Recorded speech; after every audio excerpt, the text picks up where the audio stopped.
6 minutes and 16 seconds, the optimum time set by our course designer Ian Stark, and Izzy Taylor gets us underway. This is going to be our first opportunity to see the start, and Izzy is away on course. So Izzy, Spring Power is our pathfinder.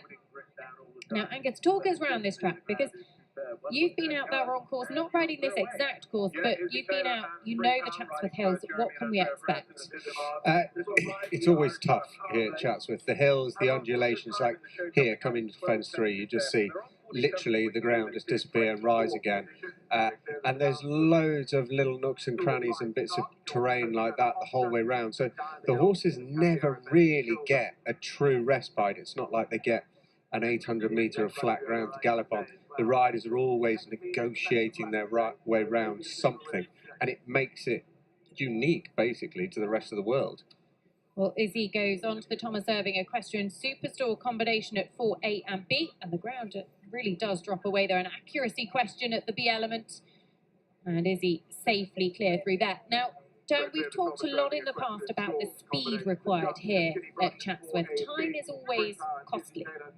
Time is always costly. It's so few people. I mean, it's less, I think it's 8 now, from nearly 1,800 runs who've actually been inside the time here at Chatsworth. Looking at the other class, the other international here at Chatsworth, the average time penalties from that class were 14.4. That's 36 seconds over the time. And that's here this weekend, over a very similar course. That's here on this ground, on this track. Now, with the key one that I would notice is that we bring an incredible field forward. If you look at 2016, it was an average of 10 time penalties. 2017, a little bit of a drier year, it was 7.2 was the average. And in 2018, 11.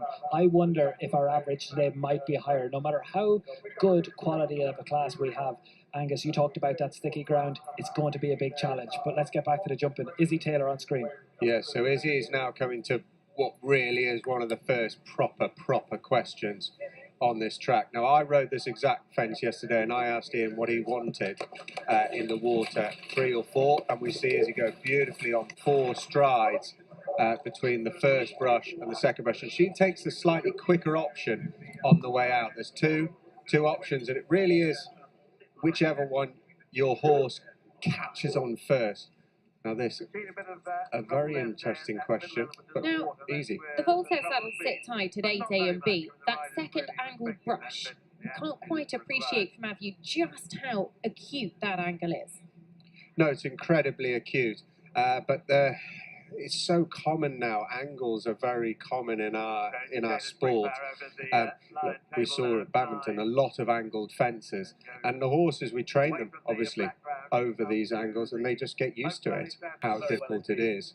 Well, we'll do a clock check on Izzy in just a moment. She's coming up the hill, one of the really steep hills for the Dodson and Hurrell anniversary splash, and a new big drop down into the water. She's 2 minutes and 30 left on the clock. She's a little bit down on the time as she actually approached that water, but she's certainly close enough to it.